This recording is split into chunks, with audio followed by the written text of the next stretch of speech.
Hi everybody, my name is Cindy and I am an energetic stepping and wholeness counselor. I work very closely together with spirit, mainly with my spirit team Carla, and they're like a group of therapists. They're very much looking forward actually to help you and look into your mental health. I also work together with female celebrities who have been alive between the 1930s and 1960s, and I also give sound treatments, and the method that I'm using is called Sacred Crystal Sound. It's here to relax, rebalance and re-energize your body and mind. So I have my YouTube channel called Blue Lotus, where you find more messages from spirit, and also interviews that I've done with Patrick, and Patrick is here with me today. He's my teacher. He taught me Sacred Crystal Sound, and we have done videos on, of course, the Sacred Crystal Sound, Sacred Auto Tuning. But every time when I introduce Patrick, I mention something in his introduction, and I thought maybe there are people out there who do not really know what it actually is. So I thought, let's do a video about the other services that Patrick gives. So today we're going to talk about Akashic readings. I will still give, so I will introduce you anyway, Patrick. Is it okay? Yes, it's okay. So Patrick Moulin.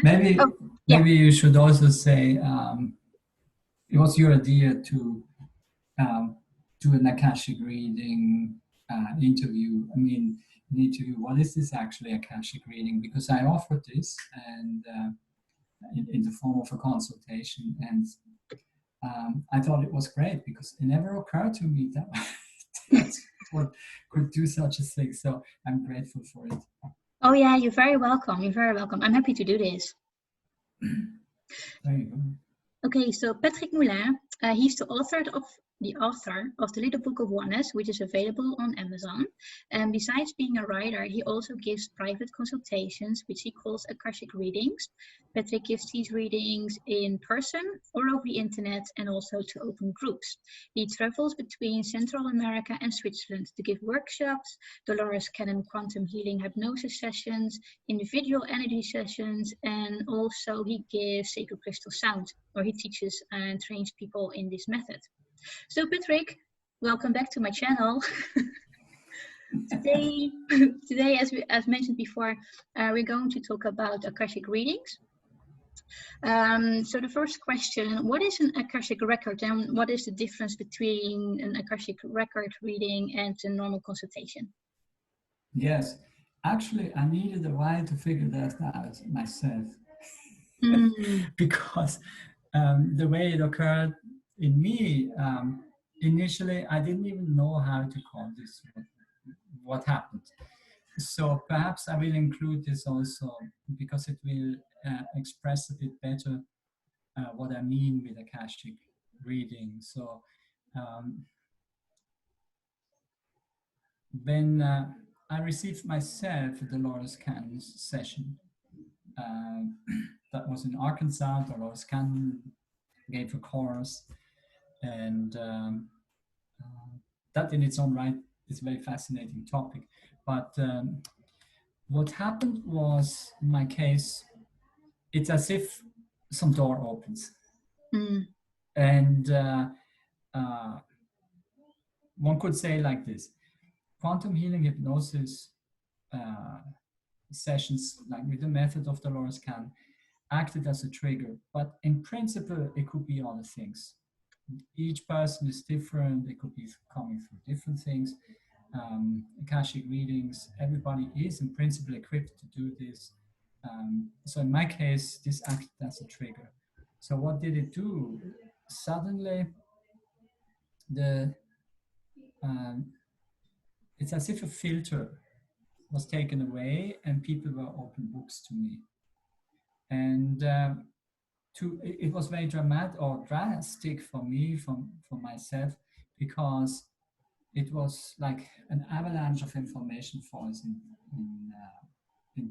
into you. And then I could not be amongst people, simple as that. Because not only did I experience this avalanche of information of people, they were like open books, but at the same time, their emotional state. And that is, I didn't know that so many people carry pain in themselves. It's just too much. And I could have been next to a person and started to cry because of that experience, what they actually carry within themselves. So I said, this is too much. I cannot do this. So I retreated myself. I didn't go to Thailand anymore. I didn't want to see people. This took about 3 weeks. Mm. And then something shifted. It's like as if a filter was being built up again. But there were two conditions where the filter would open, but not fully anymore, but open. And that was when I went to town. It could be that I pass in the street somebody, and I might pick up a flash, some piece of information about that person, but it doesn't really bother me. It was just something that goes, passes you, and that's it. You don't even interact or look at it. It's like it's just like it passes, and that's not with every person either. It's just happens occasionally like this because I didn't put the attention on the person. The second condition is if a person wants has questions and wants me to look for answers, then the door opens again. And this is like, you could say, like a cosmic appointment. And then I would not see everything about the person, their past, etc. No, it is question driven. That's the interesting thing. It's not anymore this avalanche. Now it becomes usable, this ability, because it's not anymore an avalanche of information that floods into you.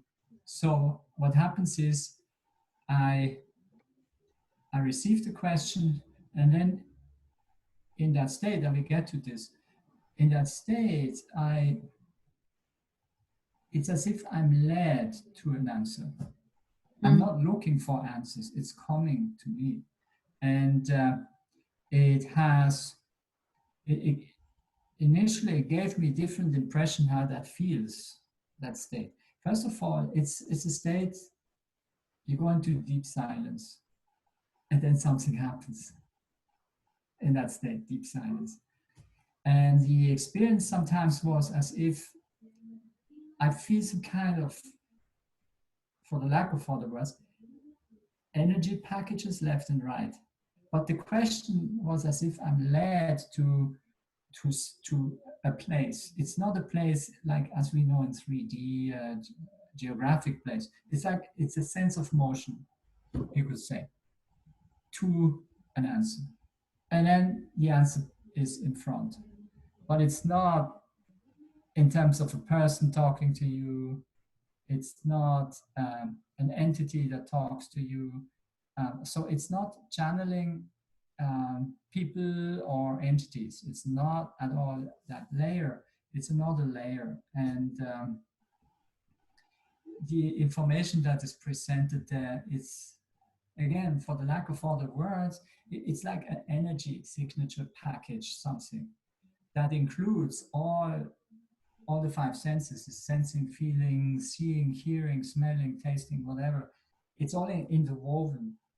And then the brain physiology translates this then into a sequence of sentences that you could say is the answer for a question. And now you could argue, okay, how do you direct the brain to translate this in this or that way? It's not a conscious process in that way. It is, in my case, it feels, there's a sense of guidance as to what the person should know in that moment. No more, no less. Maybe if the person comes and asks the same question 3 months down the road, there's no guarantee that the answer is absolutely the same. There may be flavors of it because the person is not the same anymore 3 months down the road. And that's even physiologically so. cells have changed within the person. The person is really, it's not the same. So even though it looks the same, it feels the same, perhaps the person says, I'm still feeling the same. Yes and no. And that aspect knows the difference. And so I give the answer, what I see. And I didn't know how to call this. I simply didn't know. In fact, sometimes it felt like a toy store. There is such an excitement sometimes in this state, and I feel sometimes like a child, literally, because of the excitement. Because as I'm led to some answers, sometimes I feel, I sense, oh, but there is more information here and there's more information there, but I can't go there. But just the sheer experience that it is there, I could dive into. I can't because I have to answer a question. It's really fascinating, and I coined it sometimes as if you walk into as a child, as if you walk into a toy shop. There's so much to see and play with, but you take one toy and you experience that. So for a while, I didn't know how to call this experience, and then I came across um, a person. His name is Edgar Casey, and he's also known as the American seer. He lived in the 20s, 30s, and 40s, uh, and he gave Akashic readings. And in his case, he went in, he laid down, and he went into a trance-like state, and then he would answer to questions.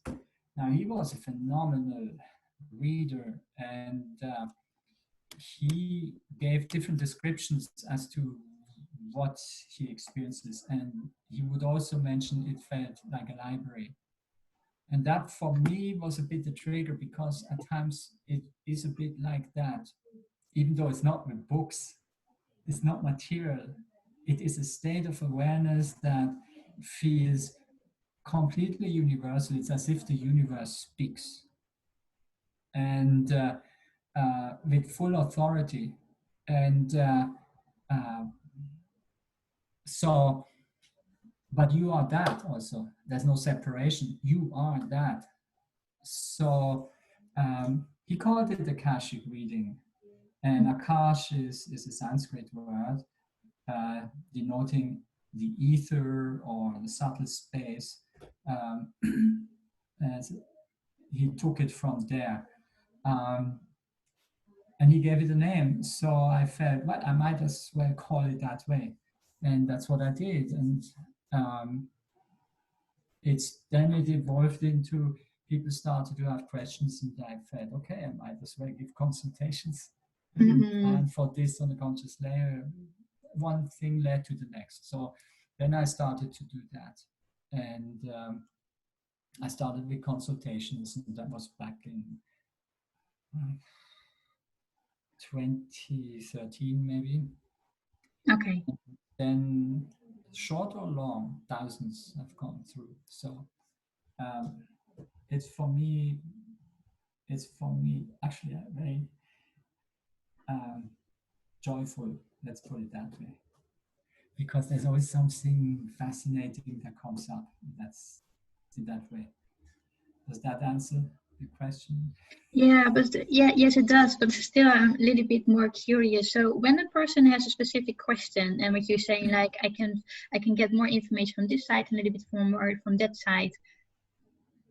For just like as an example, you still choose to do a little bit more digging on this side, and you get more information. Are you then allowed to give that information to the person, although that person did not ask, or is there something? Is that why you feel like that is like this is the area that you are able to get your information from, and that is a wall?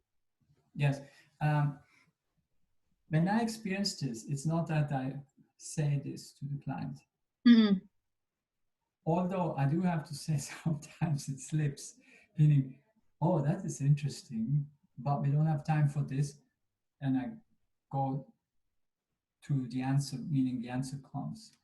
And when I say this, I'm in that state. Who's talking? That's that's the thing. Who's actually talking? It's this Mm. body. Yeah, it's normal. Voice organ. It's the human body that talks. But the consciousness experienced is not, is not, you could say, the source. It's not Patrick who is now doing this thing. This is an expanded experience, you could say, that goes way beyond this mind body structure. But this mind body structure at the same time acts, you could say, as a translator of what comes through. It's like translator, processor. And it has naturally so a flavoring due to that individuality structure of that person. For example, if you have two Akashic readers sitting next to each other, answering to the same question, you will get two different answers. Mm. They might be at the core similar or the same, but they would phrase it a bit different. And that needs to be known. People need to be aware of this.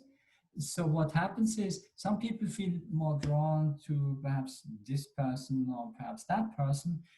If there's like they can resonate more with that with that pattern of answering over with another pattern of answering, and that's perfectly all right. Um, why is that they bring in flavors? It's because the information is being translated um, uh, through an individuality mind-body structure, and this means education affects this. The vocabulary of the person affects how you answer something. The cultural background, the history of that person affects it too, and uh, so you can say there is no absolute wording that is right. It's all Mm-hmm. flavors. Truth is anyway all flavors of something. So, um, so when I feel left and right as something, it's not that I'm individually involved and say now I don't want to give the answer. I go there. This is not the state. I Mm. would not be in that state. So, assuming that one is really in the state, this is not what you could do.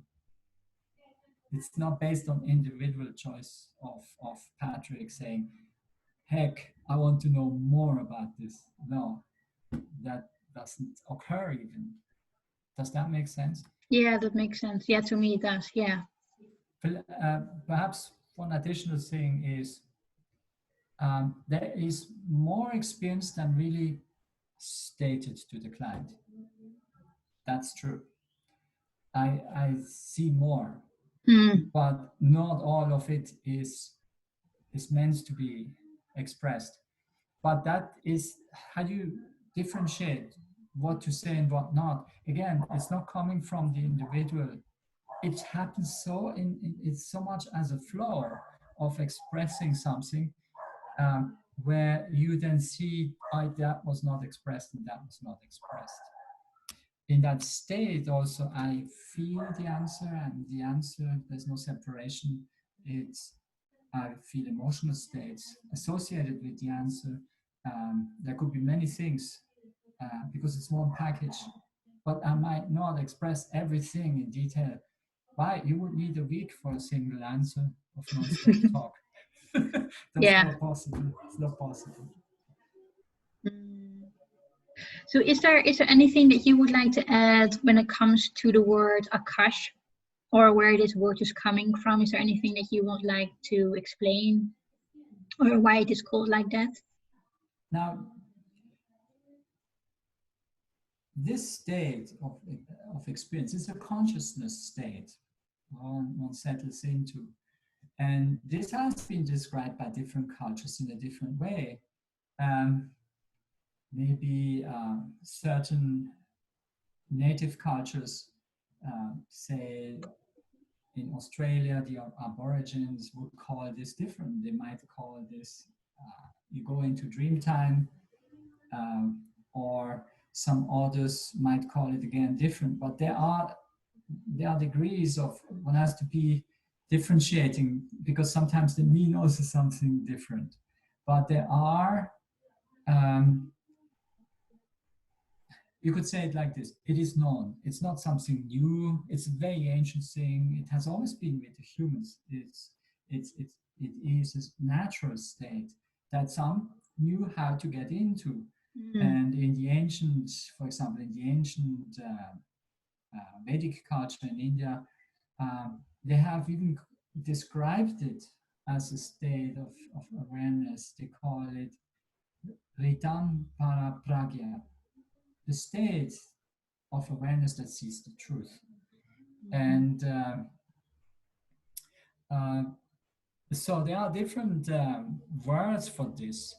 Perhaps you could even go to ancient Greece. Perhaps the oracle in Delphi may have referred to that too. We are not really sure whether it did or not, but you could say, yeah, it's an oracle thing, kind of thing. So it could fit too, but we don't know for sure. So it is a state of awareness. And in that state of awareness, you stop looking. It's all there. It all is there. Like, in that state, all the information about the person is available. And past is there, and all possible futures. And you could say every person represents a completeness of information. And every action that was ever done is as if it's like available in that layer. Now, of course, this leads to deeper philosophical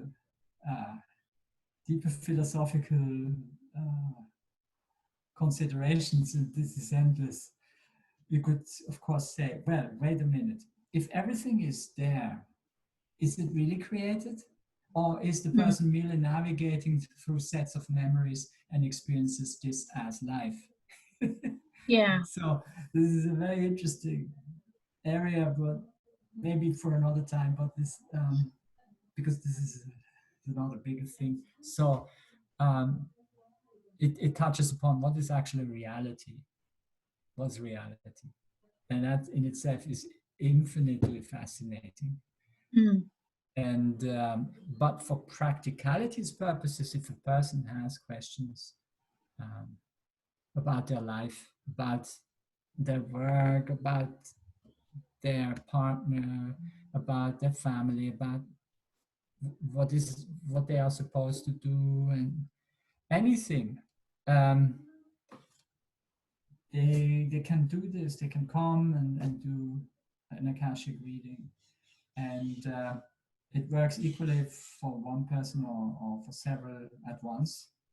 And it works also over distance, because it's not required that the person sits in the same room. In fact, the person could be on the other side of the universe, because literally space does not play a role. Because I go into this state and that's it. The person can be anywhere. I would even go as far as saying, never tried that, but let's say if that would be possible, if somebody from the past, let's say 1400s, comes and has a question, it's possible to give an answer to that person. Never occurred to me, but just to say it's not time-space dependent. Yeah. The answer is just there. It's just there. It's a consciousness that has the information. And you can also say, because all the information of the universe is available at every point in creation, and therefore also in a human, accessing all information there is about the universe. It's like the holographic nature of the universe is being seen in this. So yeah, does that answer the question? Yes, thank you. So when a person comes to you for a consultation, how long does it approximately last? do you have like a maximum time that you say, okay, I spent 1 hour for you and that's it? Or is there Yes. more time available? It takes about, I say, 75 minutes, like from an hour to 75 somewhere. I don't look on the clock because I'm in that state. So it sometimes has happened. It's not often that I look on the clock. Oh my God, 1 hour 45. But it's like a guided process, meaning in that situation it was okay. But it is in the ballpark of an hour 45, an hour and an hour 15, somewhere there. And I get this sense and I look and yes. And usually by that time the person is already pleased and says, yeah, I'm fine. Yeah. And because it's enough to absorb. One has to say also these consultations that when I'm not in the same room, I do it over Skype, perhaps Zoom, as an online video conferencing means, and it works the same way. So same timing as well. The only thing they need to do is they need to come with a few questions. They need to have that. And then what is interesting is when they are in this consultation, then they realize, well, they look at some question and then they realize, well, actually, I don't need to know that. Specific question. And as a new question pops into them. Yeah. And then they ask that one. So it's also a dynamic process there too. And it is being recorded also. So they get an audio recording or video and they should hear it again because the information that comes out is very dense, meaning there's a lot, it feels every word counts, literally. And they usually get homework. Yeah. They have to do things. And some people were saying, yeah, he likes to give homework. But it's the nature of it. If somebody asks a question, it's because he wants to understand something better, or he wants to change something in his or her life and doesn't quite know how to go about. So the answer comes, yeah, then that's the homework. And obviously, changes come when you allow change in your life to happen. That means it is up to them whether they follow through with the homework, but they should. And that means it's an attitude to allow change to come into their life. And the no, sometimes it feels like you can't give all the homework at once. It has to come in stages because it's a process for the person to experience this step and then this step. And that coincides, interesting also, in the way that they feel compelled to come back for another consultation. It's like, okay, I've done that, now what's next? And they have their set of questions. And what is funny in this is when they come back, initially, I don't remember anymore what came out in the previous session. Why? Because in the meantime, I may have had many other people. So, but what is interesting is when we get into the context, when we connect, we started, and then they said, they give me the cue. What was the last time? It's like it just needs a cue, and that's it. It's instantly there, and it feels like we continue exactly where we left off. That's the feeling. It means, okay, now comes the next. Yeah. And then they get the new set of homework and whatever. And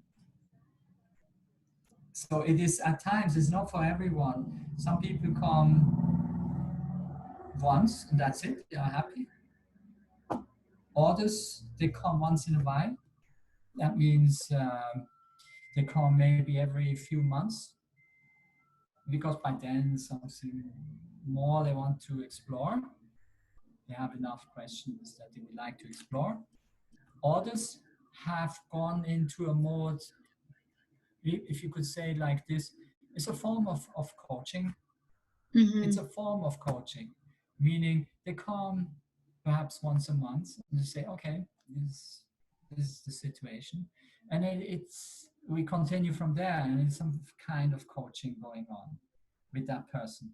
But it's not meant, these Akashic readings are not really meant to come every day. It's not like this. Mm. So it's not like this either. And I, I don't really have clients that come every week either.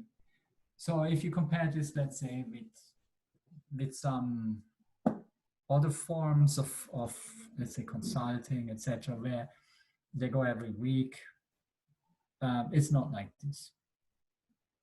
And but the form of coaching, yes, that exists, and it's quite good.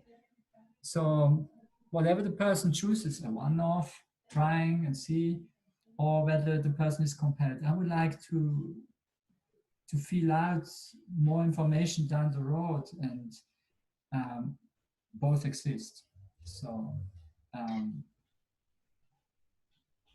So did yes. you have an experience that when you were consulting a person, and that was, for example, you are like 45 minutes into a consultation, and then the information that you receive is like, okay, this actually has been more than enough for a person. It was more than enough homework. So we stop here. Did you ever have this experience that whatever the person was asking was more than enough at that time?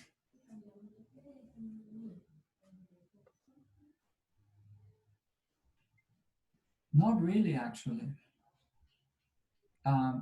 because usually they come up with new questions. Yeah. And then because the question is asked, it was the right moment. It's a very Mm. interesting thing. They come up with the question, where does that come from? The answer needs to be drawn out in that moment of time. So, otherwise it wouldn't come. Yeah. So, but it's true. It's possible. It never happened, but it is possible that after 30 minutes, maybe it's too much for the person to hear all this. Mm-hmm. But it didn't happen to me so far. Um, but what happened was that when we start to reach the limit, which I'm not always aware what's the time, um, because usually I have my eyes closed. Yeah. I sit, I don't need to lay down, I sit, and I have my eyes closed usually 3/4 of the time, but then I open them again, and then I look, and then I close them. It's like open close affair here, and uh, it can be that the client wants more when the time is kind of up, but it feels it's enough for the client. That has happened frequently. It's enough for now. Mm-hmm. And then they come back later for more. That has happened, but So not when halfway through. yeah, so when a person comes, is there like a limit or a maximum of number of questions that they can ask?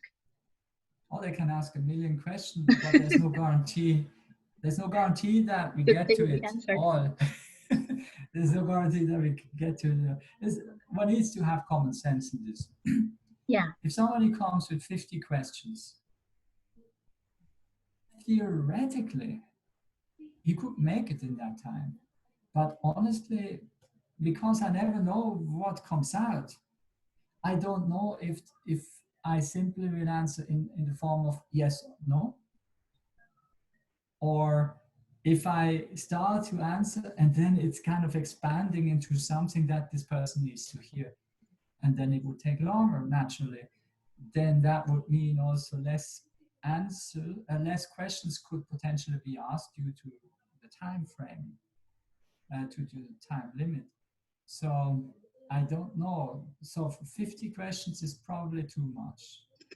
But I did have people that may have come up in the neighborhood of 20. But there are others who come up initially just with 3. Yeah. And then it starts to get expanded upon, and then they have follow-up question. And then another follow-up question, another follow-up question. Boom, it fills up the consultation time. Yeah. So both is possible. Perhaps one can say also sometimes some people get methods to practice and this or that that may need a bit more explanation, and then the steps are being given. It's like dictation. First you do this, like this. So that in itself would take a bit more time naturally, but that doesn't mean it comes up with all the persons that come for a consultation. But if that happens, naturally they have less time left afterwards for questions. So, but we don't know that in advance. By the way, Sacred Crystal Sand method came out in this way. Ah, okay. Interesting. So, that was back in 2014. And that method was given to my wife.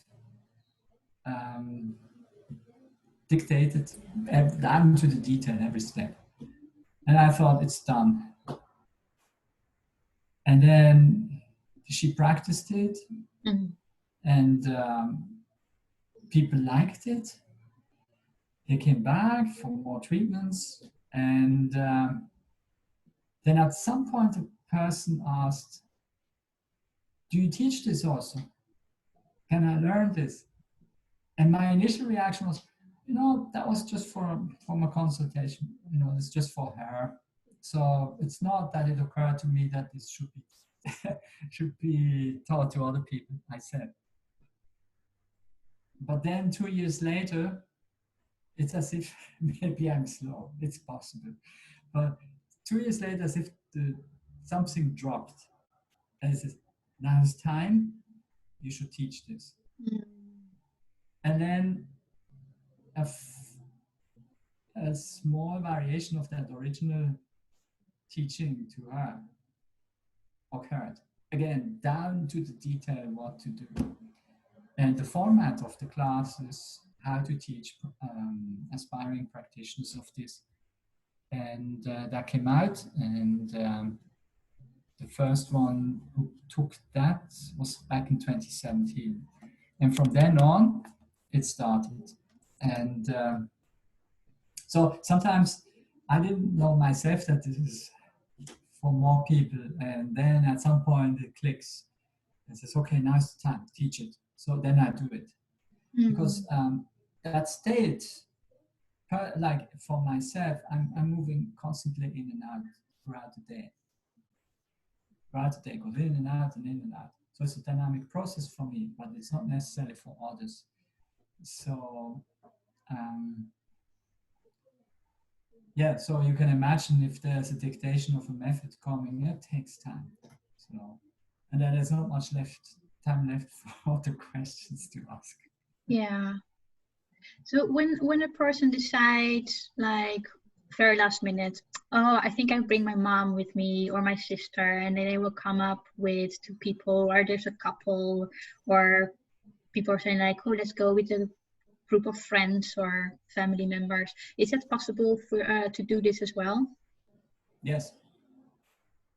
So is there like the time would stay the same. The time would stay the same, and one has to be aware that I have a fee for one person. But if it's a group, it's a bit of a different fee, because although the same time is applied, same time, let's say 75 minutes, but it's a group of people, so it's a bit another fee. That needs to be taken into account. And but these are not big differences, mind you. So still, it can be decided in the last moment. They can literally stand in front. I expect one person to come with 2. It's still better if they say it ahead of time. I do recommend that, because particularly if they do it over the internet, because Mm. over the internet, naturally, given the nature of how it's given, how this consultation is given, the person is somewhere in another country or other place, I would have to use the form of prepay as a booking for the consultation. So this means they need to be clear what how many people come. But yeah, theoretically, in, I gave uh, some samples of this also over the internet, internet radio. People called in, like Mm. that works too. So that's fun too, actually. So Yeah, anyway, I think I attended one of those maybe okay. a few years ago. Yes, some years ago we did that, and it Yeah. was quite fun. Maybe I should pick that up again. it was, Yeah. it was there was some person once calling in. It still is in my memory for some reason. And he somehow accidentally dialed to call in into the radio. Accidental, there's no accident. Mm. But for some reason he dialed in. And Okay. then the hosts, there were two hosts, and then one was picking up the phone and in their place, for the internet uh, transmission, the people could call in. So she was the one who would field the phones. So phone calls. And then she says hello, and then the person says hello. I was completely confused.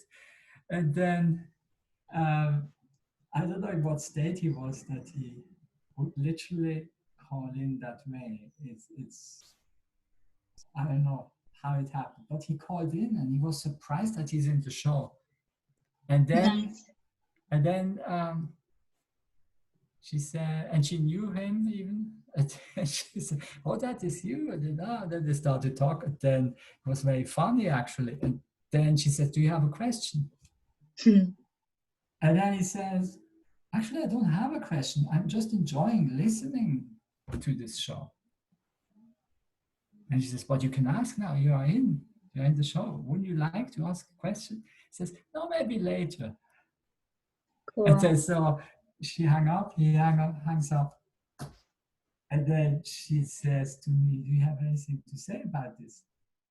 And that was very fascinating. Even if there was a non-question asked, you could say a non-question was asked. If we can even describe it, it's a non-question that is asked. It means he calls in, but he doesn't express it. And there's a host of information coming in for him. Mm. And then I was answering this, full of compassion for the person. And maybe you remember this, but this was a very funny, that was a funny client, you could say. I can imagine. Can imagine. So, is there anything that you would like to add when it comes to like doing readings for a big group but then online? Is there so how does it work? So when people are interested to join one in the future, is there anything that Yes, they will have to be aware of? yes. Well, I need to know their names. That's one thing. So they need to send it to me ahead of time. It's just saving time afterwards. So name is necessary, and then they need to have their questions. And it, it could be that maybe there's just one person asking on behalf of everybody, or it could be that several people ask Mm. on behalf of everybody. Now, the nature of the group meeting could be they talk about issues relating to the group. That's one way how you could see such a Akashic reading is actually addressing the group. In fact, it always addresses the group, but in terms of the questions they have, maybe it's related perhaps to a business that they're all in together, Mm. or some other endeavor could be sports, art, whatever the thing is, that they are connected with each other and they want to collectively ask some things. That's possible. The fascinating part in this context is the answers that come through take into account, if we could say like this, every soul in the room. Every soul in the room, meaning all the group members. Now, that's one way to see such a meeting, group meeting. It could be also in another way. And that only occurred to me right now. Didn't think of this before. And that is, let's say 5 people come. Yeah. But each of them has personal questions for themselves, but they want to share the meeting. That's possible too. And then each will be asking the question, and I would address this like one by one. That's possible too. So that they say, oh, let's go as a group, each has their set of questions. One thing that I would say this, the people who come to either personal or group sessions, they need to have a connection to their question. Like anything that is important to them should be asked. Yeah. That means that from that perspective, you see there's sincerity in it. There's sincerity in it. Otherwise, they waste their time. They totally waste their time, and they paid for it. Yeah. So why bother? There's nothing to be proved with this. They can take it or not, doesn't matter. And that's one thing.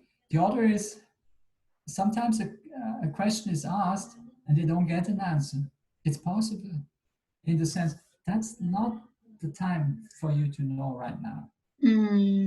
That's not the moment. There are other considerations and there may be explanations relating to that. So you could say, in part, it would answer it in this way. If somebody asks for a lotto number, it doesn't work. What I get is there are no shortcuts.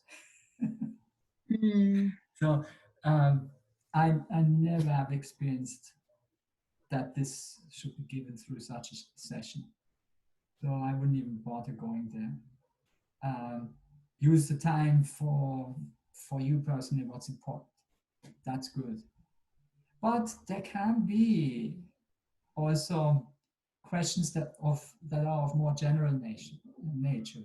That could be either in a group or individually. That somebody says, I was wondering, how was that in these ancient times when these old civilizations were active on this planet? How did they do the healing? One hears so much about sound or crystals. How did they do this? How did they go about? Then some answer may come because it was important for that person to know for possibly specific reasons. Who knows? Maybe they were there and they tried to access that memory field. In fact, sacred crystal sound originated from such a question. So that's possible. So it means the question has to be genuine in that way. Yeah. And is it possible for people as well to ask something about one of their past lives? For example, if they have maybe like a physical problem and they're like, is it related to something in one of the lives that I consciously do not remember? Yes, this is an interesting field actually. In some cases, information comes for them. In some other cases, it's like, this is not important now. The focus should be on this and this and this. It's totally unpredictable. In some cases, there is a layout of a theme that goes back perhaps multiple lives. Maybe it's not even on this planet. Who knows? It could be from anywhere. It's totally open. On the other hand, it can equally mean that not all of it is given. Maybe it's the wrong time to ask. because of, like, what I have experienced is, if a person knows a certain set of answers, it's more distracting to pursue a solution for the person. Therefore, the answer may be given later, at a later point. That can also be. That depends on what sits behind, you could say. What kind of thing happened. And this could be potentially distracting to what the person actually want to achieve in this life. So there's no definite yes or no in this regard. It really depends from person to person. Does that make sense? Yeah, that makes sense. Although I still would like to ask something like when a person has a question and the answer is it is not yet the right moment for you to know what is going to happen, or the homework that you need to receive. So when a person has such a question, why did this person receive that question to ask? Yes. Do you understand my question? Yes. Again, could be different reasons. But one of it that pops up naturally is maybe it helps the person to put the focus straight in their life. Maybe the person was already thinking of possible answers, distracting itself already with it. And now is the time to refocus. That's why the answer comes in this way. Don't bother right now about this. Let's do it. Let's focus on this. Focus on that. Does that make sense? Yeah, that makes totally sense. Yeah. Now, since everybody is plugged in into this, meaning everybody has the capacity, how many Akashic fields exist? It's not his Akashic field, hers Akashic field. There's only one. Everybody's plugged in. So eventually everybody will have that ability. It's a question of how humanity continues to reconnect within themselves more deeply. That this is being just nothing special, second nature. That may come sometime. And so the answer that are given by somebody who's giving such consultations is from the same field that actually the other person is also plugged in. I just wanted to bring that up too. Yeah, are there then people who are saying like I do Akashic readings specifically in that area of life or in that area of life? I'm not really familiar with these readings, so I know that there are differences, but well, first of all, there are several people who may not even call it Akashic readings. They might actually connect to this field and call it intuitive reading, but we don't know. We don't know that for sure. I mean, it depends from person to person who gives such guidance. And the other is, yes, there are others who call it Akashic reading, and they might have it as you could say as a gift since birth, or it came sometime later in their life, somewhere like as a trigger experience, and then suddenly they have it, and then they would offer that. There could also be some people who say, "Oh, I went through some training, some courses to learn to connect to this." Now, I'm not familiar with these courses. I cannot make a statement as to how good that is, how good that really is. Do they really connect to that consciousness layer where you experience stillness, where you stop actively seeking and you experience that state of universality?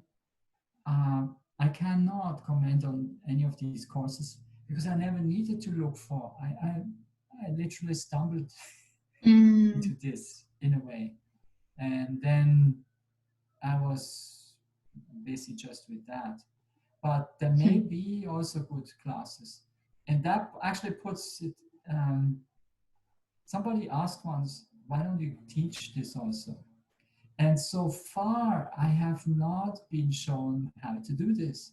So I would not be at this stage the right person to do this. So, but that doesn't mean others, that there are no others that could do this. There may be a number of people that can do this very well. It's just not my role. Is there anything that you would like to add, or that you say, actually, I want to go a little bit deeper into a certain aspect of Akashic Records readings? Well, when one experiences this, it really is having an effect on so many other areas in life. Heart, unless this was prepared before in the person. But there's a lot of shifts potentially happening there in a reader, in a Akashic reader. But also his perception of reality, his sense of being connected to all there is. All these things have effects on how he begins to sense or perceive reality. And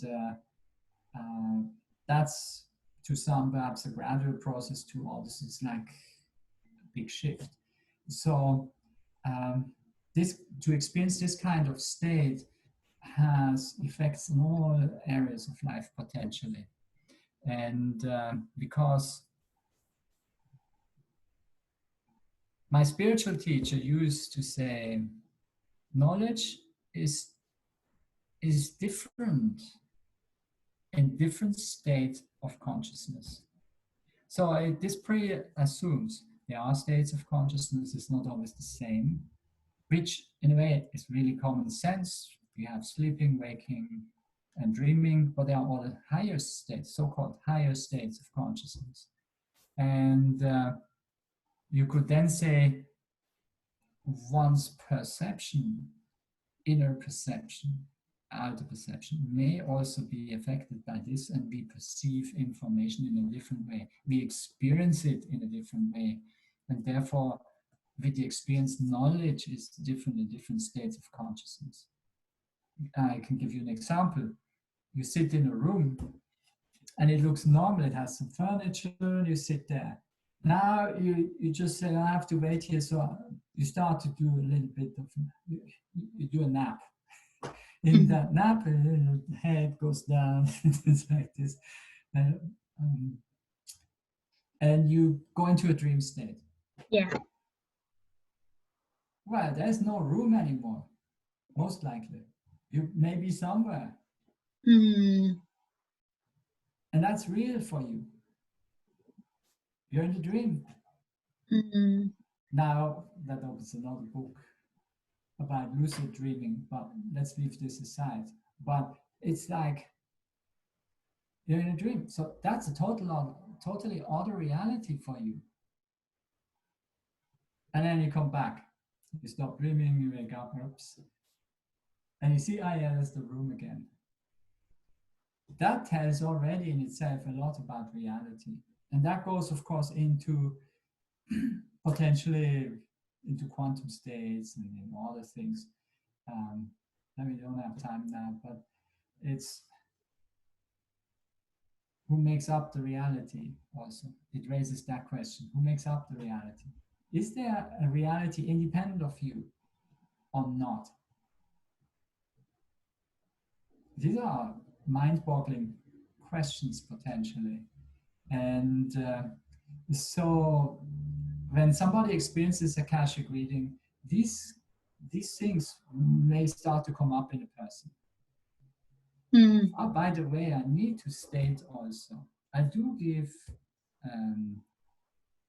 Akashic evening readings, and occasionally I do that. These are group readings, meaning people gather together and we just have a good time together. and they ask questions. Usually, due to the restriction of time, how long this takes, likely one person can ask a question, maybe a follow-up, but then they should not monopolize it so that others have a chance too. And what happens is, in such a scenario, there is some kind of energy developing in the room, literally. It's really inspiring, and people feel affected by this.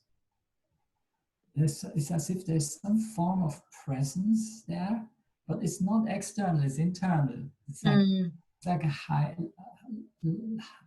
I say, it's like lightning up to something. It's beautiful, and there can be all kinds of things happening from that alone. So there is, in Akashic readings, personal ones,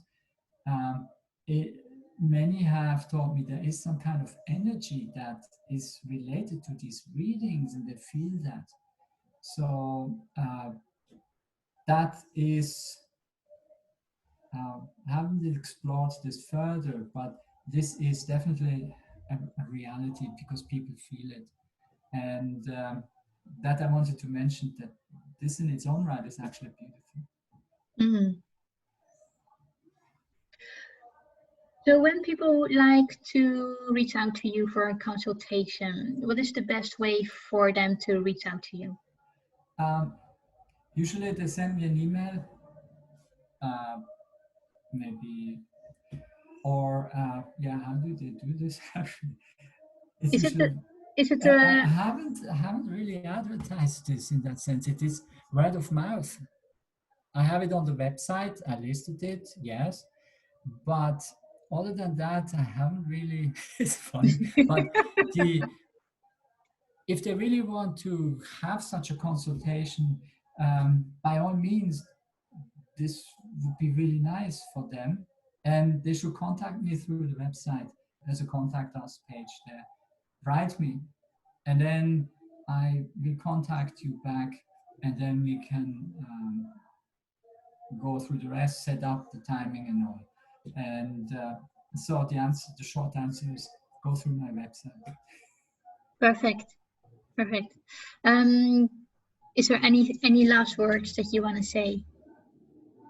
If this information right now that came out to the listeners, if this is something that resonates with you, then this means you should try it. There is something that wants to be experienced in you. So if this resonates, contact me, and we just take it from there, and then go through this process. It's a beautiful thing to enjoy also. That is it. Thank you, Patrick. And then next video we will do QHHT. This is another method that you are providing as well. So I would like to do a video on that too, if you don't mind. Yes.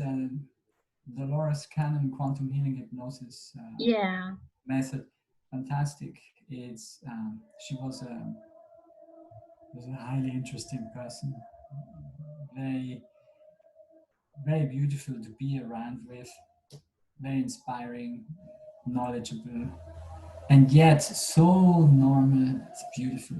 So yeah, we can do a separate one on this.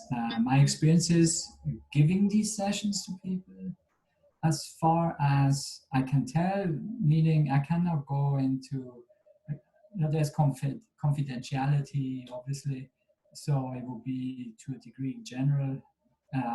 But yes, this is definitely a highly interesting field, and touches upon so many things. By the way, the word remote viewing is just a description of a state of awareness where you can access information that you could normally not through your physical senses in that moment. For example, detecting an object that is somewhere in another country. As an example, remote viewing. That's an ability of awareness. And it's very interesting. You touch upon a state of awareness with this to get information that is already available in the field. Everything is connected. So remote viewing is one way, Akashic reading is another way, has a different flavor. And then you have quantum healing hypnosis therapy, where you go into a trance-like state. It also accesses information that you should know. And it is in the same way, you could even call it a form of remote viewing too, because you get information. So these are states of openings of your own infinite awareness, just to help you get your questions answered. And the Lotus Scan method is yet another approach how to do this. And we can talk about that separately. Yeah, that would be very nice if you can do that. Yeah. And fun. So again, thank you very much, Patrick, for your time and for sharing your knowledge on the Akashic record readings. And for the ones listening, thank you very much for tuning in, for taking your time to listen to our interview. And when you're interested in taking a consultation with Patrick, I will mention Patrick's contact details underneath the video, but also links to the other videos that we have done previously. So I wish everyone a very nice evening or a morning, afternoon, and then Patrick, we will see each other again soon. Thank you, everyone, for joining in, and thank you, Cindy. Well done. Yeah, thank you. No problem. It was a good idea. Okay, take care. Bye.